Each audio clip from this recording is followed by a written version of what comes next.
Once upon a time, business as usual was often good enough.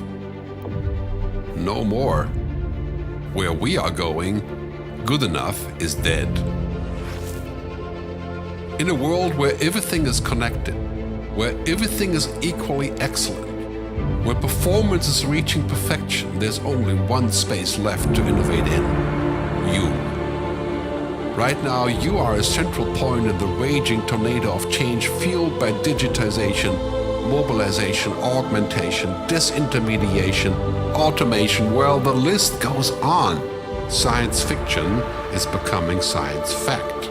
Think about self-driving cars or computers that can learn and think. The way we work will never be the same. The skills we need will be dramatically different. Winning or losing are now happening faster than ever before. So what's your response?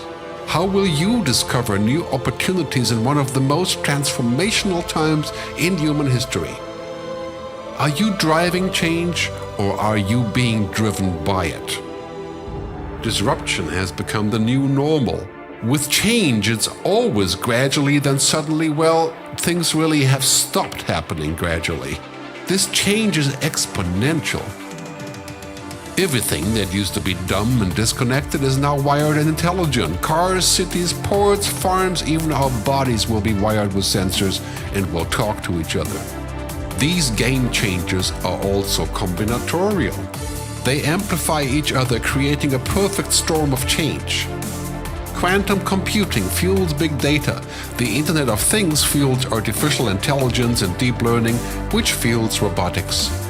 However, anything that cannot be digitized or automated will become extremely valuable. Human-only traits such as creativity, imagination, intuition, emotion, and ethics will be even more important in the future, because machines are very good at simulating, but not at being. So we continue to evolve. And from the video, we understand that we have some scope, right? Hope in this machine learning and artificial intelligence time. So we continue to evolve and again evolve to a rectangle. But we don't stop there, we continue. Actually, we evolve to a smaller rectangle. And that's why we have machine learning or artificial intelligence, IoT, everywhere, cloud, and big data. It is not because Jio has given free internet connection, or ICICI has given a lot of banking options to you, or Amazon and Flipkart is giving a lot of offers. Not because of that. It's all because of us. We generate data, we have requirements. So we need technology to solve those problems. And hence, the story of cloud native. We are Kumars. He is Kumar. Good morning, guys. So he is Sanil. So we both are Kumars. I'm Krishna. He is Krishna Kumar. I'm Sanil Kumar. Good morning and welcome to our story. And be interactive, and it's very light. It's not very heavy. So Krishna, you want to start some story? Yeah. So we'll try to cover today the story of a cloud native computing. Typically, what happened, right? Like if you look at 20 years back, Sun started something, right? It's a non-virtualized hardware. Then we went on to VMware, AWS. Then we move on to, Heroku. Heroku comes to Cloud Foundry. I think OpenStack, Cloud Foundry, Docker, and Cloud Native Computing Foundation right now. So we are not going to talk about the whole thing, but we talk about the end, the Cloud Native. What is that Cloud Native Computing Foundation? What are the projects involved? How we can use some of the projects in CNCF to build our story, what we are going to talk today. So how many of you know Cloud Native Computing Foundation? Is it because of the booth? Okay. If you have not seen the booth, please stop by. We have. So Krishna, you told about the history, but Yeah. what is it? What is Cloud Native Computing? I think we had one open source talk anyway just before this, so you people probably got what is cloud native. It's And what is the basically- value of it? I mean, Yeah. why it is there? It's basically, it's open source foundation, cloud native foundation. It's open source and it can be, like deployed for, any kind of a cloud. We are talking about cloud native, right? And then we move on to Why is it needed? no vendor lock-in actually, because it's open source. Then you can, scalability is there, reliability is there, and as a foundation, as a cloud native, you get a set of patterns, architecture, tools, and software stack to build your application for the cloud, directly for the cloud. That's what is the cloud native stands for. Okay. Yeah, we have a lot of pictures there. So what we want to say is today we are representing a cloud native foundation officially. So we have some part of the slide deck today we received directly from the Dan Kohn. He's an executive director of Cloud Native Foundation. So we are going to run that slide. It was a read-only slide for us. So you please be with us. And after that slide, we'll talk about further thing on how you build. So any incorrectness in the data is not our responsibility. Now, I think slides are okay. It's good, but we will just run through it. It's 10 to 20 slides. So this is an official presentation of CNCF. Okay. Krishna, do you say that cloud native, I have seen that advantages and all, do you say that it is democratizing the ecosystem? That's why it is actually, he was talking about what is the benefits of open source and other thing, right? Because why can't, let's suppose that Kubernetes is driven by Google. Why can't they do it separately? Kubernetes was developed at Google, but it is being handed over to Cloud Native Computing Foundation. Now it is being driven by so many other people. So you can see in the CNCF deck, Kubernetes and all other products, but what are the companies involved with CNCF? We'll talk about that. Okay. So let's Guys, go you can join me, okay? Whenever I shoot questions, you can join me. Support me. So he's saying, so Cloud Native Computing Foundation is a non-profit foundation under Linux. It's around 2015 it started, and you can see the projects. Kubernetes, one of the famous project, probably the hot open source project today, is hosted under CNCF. And we have 3 buckets of projects hosting. One is called graduated project. You can see Kubernetes and Prometheus are graduated, but there are other projects which are in incubating stage, and there is some projects which can be in sandbox area also. But the most important thing is, if you look at the platinum members, you see all the biggies in the cloud world are in this foundation. All big cloud players are in this foundation actually. Everyone is supporting. So that is why CNCF Foundation and Kubernetes and the product stack is getting very popular. Okay, let's move on. So I will go a little faster actually. So I told you already there are 3 stages of hosting the project, and the bottom is showing a sandbox. So if you have a project, if you have a great idea, you come to the talk that's called the Technical Overseas Committee of a CNCF, and you present your idea, and they will put that project into sandbox. Okay. Then once the project reaches some stage, it can move to incubation, and finally it can move to graduation. That's how Kubernetes also. And you have only just 2 projects graduated. Maybe Krishna will tell why later. That's a Kubernetes and Prometheus. And Kubernetes was the first project in the CNCF, and you need to have enough community support, enough deployment, and enough code base and enough feature set to make that project graduate. That's how Kubernetes. So that's why it's more democratic rather than any company can monopolize it. So Linux Foundation, I won't talk about much actually. We already shown this slide. Let's move on. So basically, Cloud Native Foundation is a sub foundation of Linux Foundation. Yeah. So what you should do? So this is some of the slides, maybe marketing slides. Okay. So what we are telling is, you host your project in CNCF. Like I said, you can come to any great cloud native idea, come and present, and if it is part of the cloud native stack, the foundation will decide to host it. So this trial map you might have seen. So we have a booth outside. We are not going to talk about. That's a container journey from one end to another end. You can stand there and read very carefully. You can get a hard copy from the booth. Yeah, there are copies there too. And this stack, I'm definitely not going to talk about it. And this is also there. You can take that. This is the complete stack of cloud native. Does not mean that everything is under CNCF. What it means is that we have categorized cloud native software products into different segments, right? You can see that, right? And it will give you a good overview of how to use the product. Basically, this is an ecosystem cloud native driving. Okay, so this is another way of identifying the product. For example, if you want to know what is a cloud native product, you can select an organization there. Any you see IBM or Amazon or whatever you want to select, and you can see the product from that company. So this is available on the website cncf.io. You can identify the products from each company. What are the cloud native products? These all are under CNCF hosted. Okay, and this is the most important. The end user community. End user means the people who use the product actually. They are not selling the product, they use the product. So you can see the big guys, eBay and everybody's there. Okay, so I told you Kubernetes is one of the top hot open source projects today, probably the top project today, and it is almost equal to popularity with the Linux right now. Yeah, this slide shows that. See, Kubernetes there, Linux there. Okay. I have been trying to point it, but it's not working. Sorry for that. So there is something called serverless. I don't know, there was a talk here actually, like Amazon Lambda, which is very popular. OpenWhisk, he talked about actually. So by Kubernetes stack and by using a cloud event, there is a project, you can build serverless computing. So it's a big topic, we'll just skip now. So how, is it an organization? Cloud Native Foundation, is it an organization? How does it work? CNCF is an organization under Linux, but there are 3 bodies actually. One is called a governing body. So all the members who are the platinum sponsors will give a voting right. They will have board member.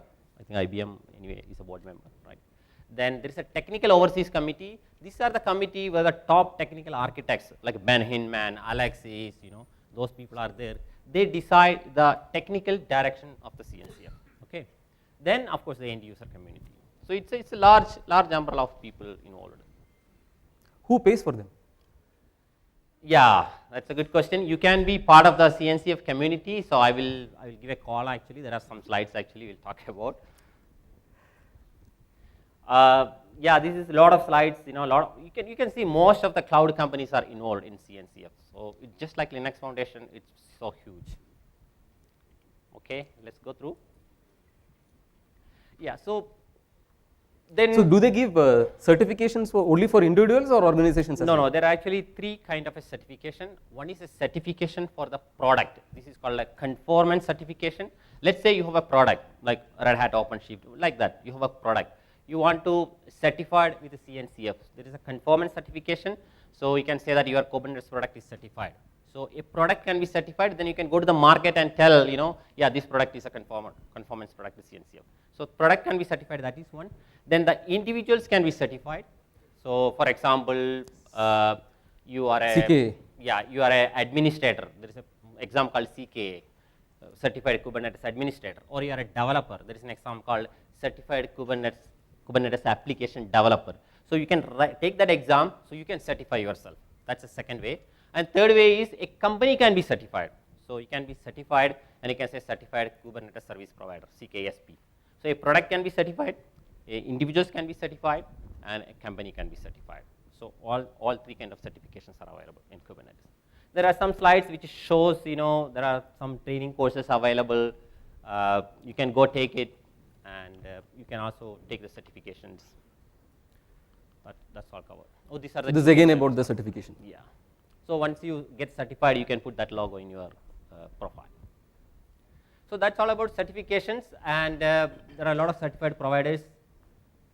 So then this is very important. Yeah, this is actually, if you really wanted to know what is cloud native and KubeCon, the best place to go is the conference, the KubeCon conference. So one is going to happen in Shanghai. It's in mid of November, and another one is going to be in Seattle. It is in mid of December. So I will go to China. Yeah, you can definitely.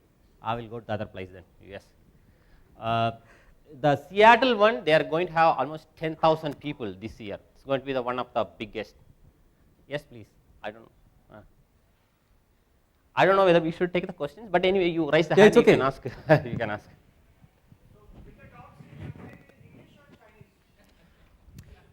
I will go check and let you know. No, we have attended Chinese conferences. 75% conference talks will be in Chinese. 25% will be in English. They also have, on a serious note, they also have an auto translation. Many of the conferences. Yeah. If it is international conferences, they will have an auto translation. You have a headphone where you can. Yeah, but most of the audience will be Chinese, so they would prefer to talk in Chinese actually. Sure. And what is the cost of the conference ticket? I think you can see in the website, but I can tell you it's around $500 for Seattle one. China I think one if will you be pay similar. $399, you will get one course and a certification discount and the registration. Something like that. I think so. You can look it up. You plan Okay. to join me or him? You plan to join China or US? Shanghai. Okay. Shanghai one. Okay. Yeah, it's a nice place to go. Nice food you can have, nice shopping. You know, even if you are not interested in the conferences, right? Just go for that. That's why a lot of people go, right? Here, I don't know. I mean, a lot of people are here. Maybe you can take your wife as well. Okay. So we already talked about. So how do we work with CNCF? So this is I told you this is an official slide, like, so I am officially inviting all you to join CNCF on behalf of the director, CNCF. And there are multiple ways you can contribute to CNCF, and you can be, I think he touched upon, and you can be in a webinar, you can be a blog, you can be an open source developer, you can be part of the ambassador program, you can go to the conferences you can attend. There are so many ways you can contribute. So open source contribution, there are multiple ways. Okay. Do we need to pay? Do we need to pay? Not all the places, but conferences probably you are going, you have to pay like that. Not all the places. Okay, so certification and so many things. So this is Hey, you very told important. you don't need to pay. This is very important actually. Only dollars. So if you are a big enterprise, you don't worry. But if you are a small guy, you look at the bottom part of the slide only, not the top part. So you even if you pay $500, you can get in. So probably small companies, they can pay 10,000 USD and you can get in actually membership. If you don't have money, You don't have money, like you can contribute to the open source, right? Without money, that's the right way to get into the. Krishna, actually, on a serious note, we got this question yesterday at the booth. That let's suppose that I'm an individual or a small organization, startup organization. I don't want to pay any dollars. How do I get into CNCF activities? You can become an end user community. You see the slide deck, right? End user community. That means you use any of the CNCF product, then you become an end user. So you can go and approach the foundation saying that I am the end user. There is small money is there, but probably that you can talk to the foundation. But can I go to Slack and the mailing list and start giving some comments and start working with the projects? You can work on the open source, any forum, whatever you mention, but if you want to be part of the foundation, you have to go to the foundation members. And Say, let's suppose that I have a project idea, I want to put it in Sandbox. Yeah. Do I really need to pay anything or I can just? No, you can, if you have a great project idea, you can contact the TOG, the Technical Overseas Committee, that's for the technical architects. You can write them, you can contact them, and your idea, they will ask you to come and present your idea. So once your idea is great, they will take it and put it in the sandbox. That's how all the projects are getting in. So you are welcome to join CNCF. Don't worry about the money, and it depends upon where you stand. You please go contact. There are different kind of membership. We will skip that: silver, platinum, gold, etc. And of course, all kind of community can also get in. So this is what I said: end user community.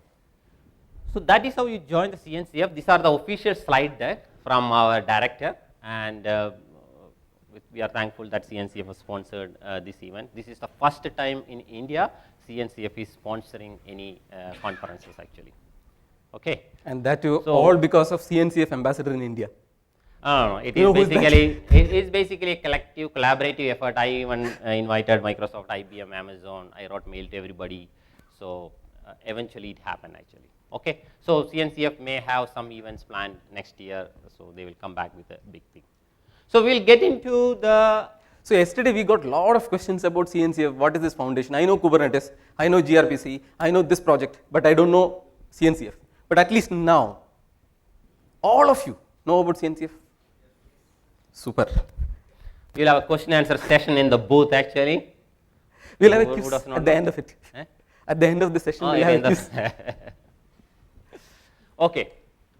You want a break? Vijay is not my fan and either he. Okay. We just got a picture with this look. So we thought, okay, it's good.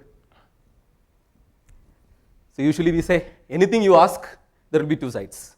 So we thought that we will give you a break without tea and coffee, please don't go out because the second session continuous, so you get a break. Take it. Audio. Oh,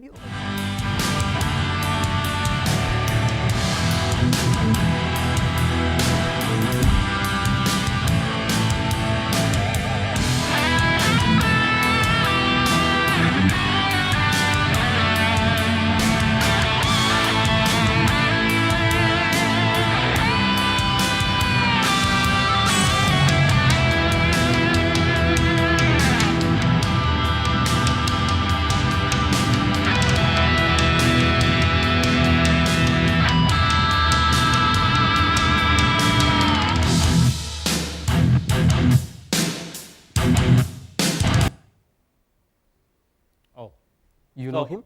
this is the. Any of you know him? No, Some of you know everybody. him? Smart guy, right? Within his limitation. All of us do. In one or the other way, we want to become smarter, right? So this is the edge computing we are going to talk about, Sanil.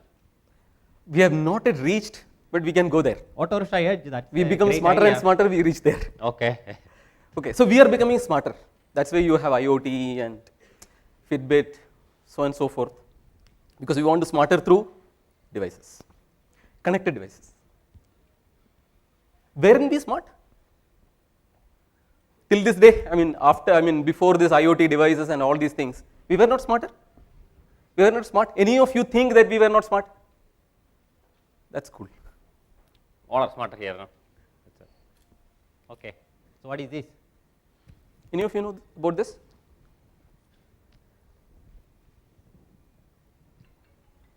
No. This is a wearable. It's a wearable, right? Because of whenever we ask wearable word today, it is always smartwatch, Fitbit. This is a wearable, right? Girls will say at least it is a mala chain, right? This is called Kipu. Don't let me read the other one. I'm fine with Kipu. So wearable data storage and communication system. This can do data analysis. And these are how many years old?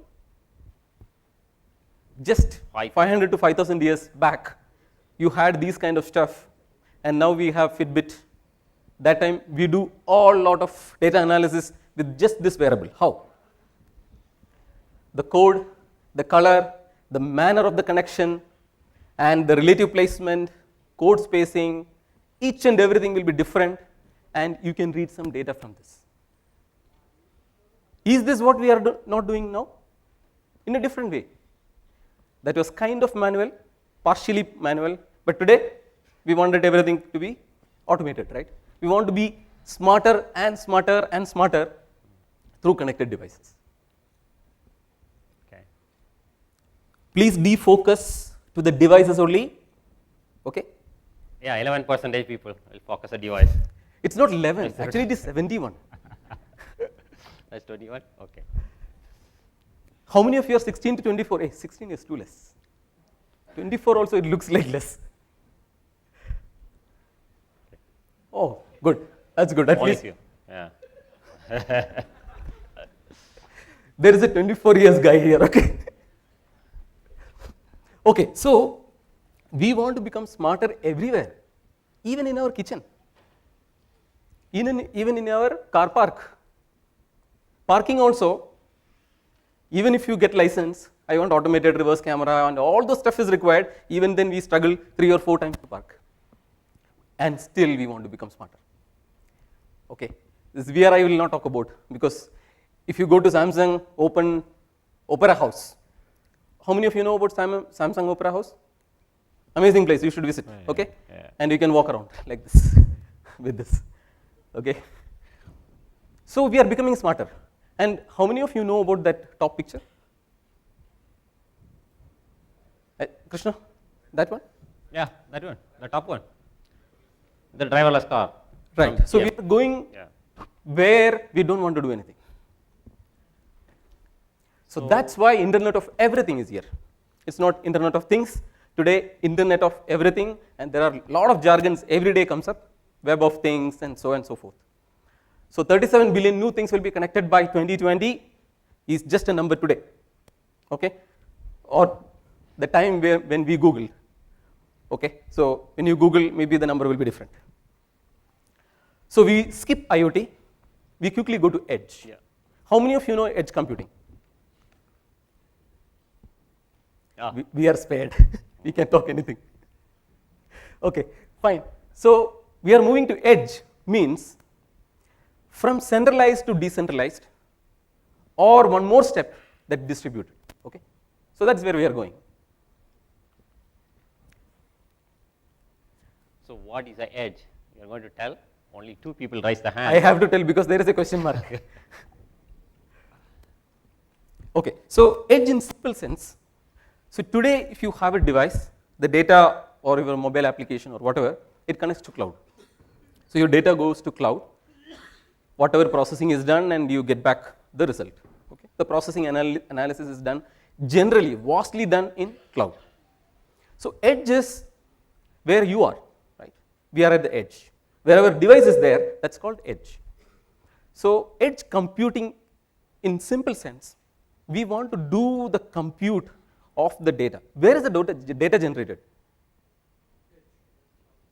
Edge, in your WhatsApp, in your Amazon, in your Facebook, right? The data is generated at the edge. Now, if I can do the compute at the edge, is it good? It's better. You don't need to pay to Amazon. You don't need to pay to IBM, sorry.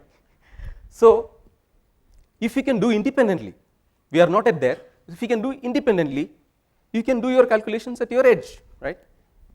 So if you see here, devices, sensors, and control, and edge is between cloud and the device. Okay, this is not fully correct. We will come to now. So basically, performing the data processing closer to the data, as much closer possible. We may not be able to do it at the sensor, so maybe it is a smartphone or maybe a server, wherever it is possible. So closer to the source. And because I don't have a watch, he keeps up. I think the main thing So is coming actually. This has got advantage in the sense it reduces cost. Like you don't need to pay too much of bandwidth because the computation is happening at the edge itself, and edge lot of devices are there. Anybody here without smartphone?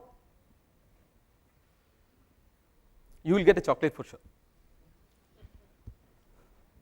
So lot of compute power. In this room, I can have a data center. Not maybe one, more than that.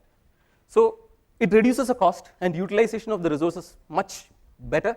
And trust and security, most of the cases, the major concern for you, my Aadhaar data, right?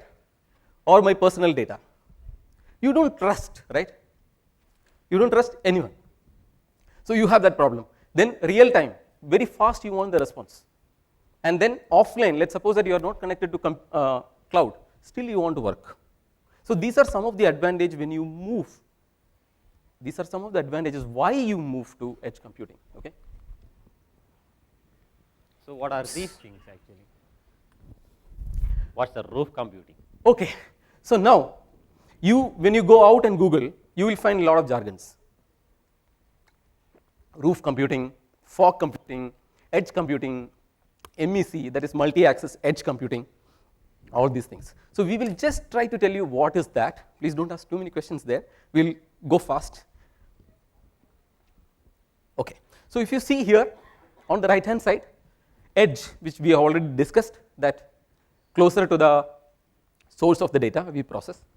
And the second one is fog. So based on the Open Fog Consortium, for them, fog is from cloud till edge. The whole spectrum is considered as fog computing. So edge is a part of it. So you can say that fog computing is a superset of it. Okay. So based on the deployment scenarios, you can have at the gateway, you can have the middle stage data center compute you can have. So all those things will be considered as fog computing. And when you come on the right hand side, the special interest for us, that there is a new concept called roof computing. Roof computing is just a type of edge computing. Okay. But roof, in the sense, the roof can be that auto, which you have seen, that auto can be a roof, and that roof will have specific context. So context-based computing, it is called context-based computing. So IEEE has a specification, we are working on that, 1931.1. If any of you are interested in edge computing or roof computing, you can contact us. You can also part of this work group. So we are coming up with some guideline for roof computing. And multi-access MEC, it is mainly on multiple type of connectivity like wired and wireless, mostly on radio network. So all the telecom vendors, if you see, they go for the MEC kind of architecture for edge computing. Okay, these are a lot of use cases. This is unlimited. This is the best way we could get. Lot of that. And to meet this requirement, you need the whole ecosystem to do it. So there are a lot of software stacks at various levels, application level, computing platform level, etc. Okay. So today we talk about just the platform level. So this looks like a CNCF landscape. More than that? Yeah, lot of stocks. Okay, some of the edge platforms. Edge platform is nothing but, we talked about we need to do compute, right? So to do compute, we need some kind of a platform where I can put my applications and run, scale up, scale down, those kind of stuff. Where do you do this compute? In between, everybody slept. The compute will happen, maybe the device is near to you. It can be a smartphone, it can be a Raspberry Pi, it can be the Wi-Fi router above. So the compute will happen there. It can happen there also, right? So the platform, any platform for that matter, edge computing platform, should consider this, because in the edge, the devices will be of various resources. It can be high resources, very less resources, kind of stuff. So the platform should be scale up, scale down in a way it can run in these kind of hardwares. You are with me? You are with me? Yes. Okay. So there are some platforms from open source. IBM, already that Eclipse IoT platform is there. Similarly, EdgeX Foundry is from Linux Foundation itself. They focus on the industry level of edge computing. And Acreno is from AT&T. Starlinks from OpenStack. The OpenNFV, ONAP, all these foundations, they try to create some kind of a platform so that they can move the compute more towards the edge. So if you see edge, this is a bit complex, that C1 is a central cloud. You can consider a central cloud, and then there can be regions, and under the regions you can have clusters. So these are all not in the service provider, it's in the south. When I say south, it's your premise. It can be your premise, it can be the building, it can be room, it can be that auto rickshaw also. Okay. So now this is complex. Maybe we'll go to a smaller one. So you have a central cloud. Just to understand it easily, so we made it very simple, that you have a central cloud, you have an edge node. That edge node can be a Raspberry Pi or at your phone, and then the devices will be connected to that. Devices can be temperature sensor or pressure sensor and so on and so forth. So under that node there can be other nodes. So it's a cluster. This also another cluster, this also another cluster, right? So how many of you know cloud computing? Krishna, you missed that. Yeah. Okay. So in cloud computing also the same scenario, right? You have clusters, you need to manage clusters and nodes, pods, etc. So same, it is looking similar, right? But there are other challenges, but it is looking similar. Okay, that is about the deployment part of it. To do that kind of a compute on a device, you need to have a platform. This is a platform architecture. So this is a software which will run on Raspberry Pi or a smartphone or any such kind of an edge node. This is the platform. This is a software stack. The whole stack will be running there. So our story is deploying CNCF product in the edge, right? So, yes. So we are going to put Kubernetes there. Why don't we put Kubernetes? See, I try to put, okay, this is just an experiment, okay. From here onwards, the slides, we are trying to engage CNCF and edge computing. There can be technical issues, challenges, which we need to do further. Some experiments we have already done, some we have not done. Okay, so if you see, I try to. So let's put Kubernetes in this platform and see how it works, right? We are here to see how you always likes Kubernetes. CNCF projects are cooking. That's why people are here, I think, right? So So you have a story of Kubernetes also? Yeah, we have a story of Kubernetes. So Kubernetes basically, I think most of you may know, we had a gigantic monolithic application, right? So then what we did is we split it into pieces. We call whatever microservices or whatever. We put in the container. Okay. So we wanted to manage that containers in somehow. Then Kubernetes evolved, right? So Kubernetes means actually you are a captain of the ship. That's what it means. It's called hensman in Greek. So that's what word Kubernetes came from. So you can be a better captain, like that. So if you are a Kubernetes By the way, guy, why you have two captains? yeah, that's a better captain, second one. So some people know actually about him. So, and Kubernetes has its own lot of feature sets actually, right? It is basically, you can put a lot of containers together. Actually, when you say containers, Docker also you can make a container, Rocket also you can make a container.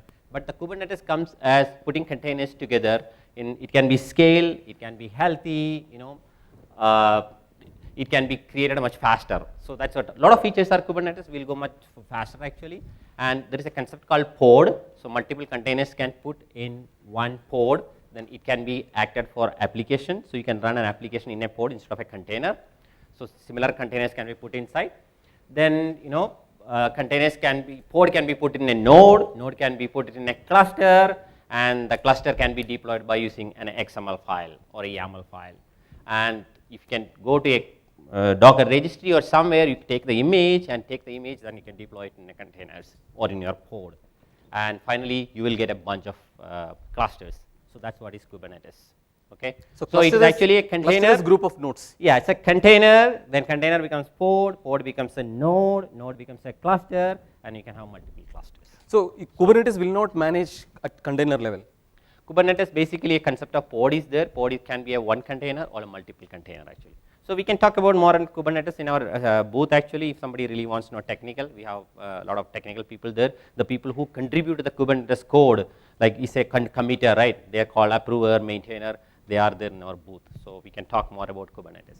So going forward, Kubernetes, if you look at the architecture of the Kubernetes, there is a master node. This is the master node, and there are client nodes actually. So client node means it's a worker node. So we will see how to map this Kubernetes architecture to our edge platform, right? That's what we are talking about today. So we just try to map at the high level. Yeah. So if you see the same diagram, initial deployment. So the top part is edge, the cloud part of it, and the below is the south side, that is a on-premise or your room or building or whatever. So if you see here, you have one edge controller you can consider as a master, and these are some workers. But based on the edge scenarios, there are different kind of options you can have. Say for example, the edge nodes like the Raspberry Pis or smartphones, if you want to deploy, you can have a master in cloud and then the Kubernetes master, and that can manage all the nodes. But the issue is that in offline, the cloud, the edge compute should work. Okay, so that may not be a good idea. So now you may have to have a master at the south side itself to manage all your workloads running in the node, different edge nodes. So basically, all the workloads will be managed by that Kubernetes. So another one. Worst case, let's suppose that if you have a lot of applications running in the node itself, probably you can have master there also. But whether to run based on the resources of that master node. Okay. Okay. So we'll go faster. We have only 2 minutes left. So 2 minutes. Only 2 minutes left. Okay. So okay. So another project which we can use is Prometheus. It's a graduated project where it will provide you the data metrics and monitoring dashboard. Wherever you have the master, it can be another node. So at the same level at master, Kubernetes master. So you get all the metrics data from all your nodes down. Okay. And we have other product, yeah. So each of the workload also you can have the CNI, the networking, and the envoy optionally. And gRPC is by default. Most of the edge platforms, if you see, it supports gRPC. And more, then for the DNS part, you can even have on a distributed system, you can have distributed edge DNS and central DNS so that the east-west communication can be seamless. Okay, if you want to communicate from EN2 to EN3, probably the DNS information can be get from the next level. Okay, so the core DNS from CNCF can be deployed at that kind of places. And the edge bus is nothing but we have in normally most of the cases you will have a northbound bus which will support to connect to north and east-west communication at every edge node. Okay, so that needs a reverse proxy. Why? Because from your phone you can go to internet. From internet, can you come to your phone? Because it's a private network. So you need to have a reverse proxy to achieve that. So Envoy can be deployed, even without Envoy it can be done, but so we are doing with Envoy. This is on security. Spiffy provides workload to workload security, so identity management. So we have already experimented this, that we can have the edge workload identity management using Spire server. So this can be directly used. This is an open source project we are working on with edge.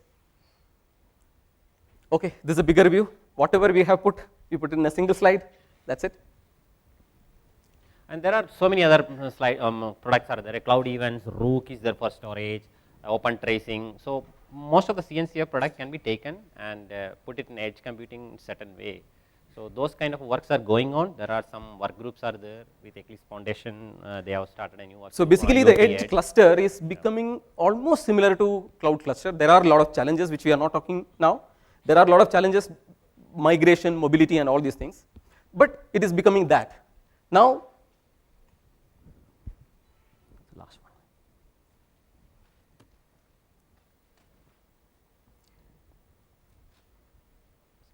Okay, so that's it from us.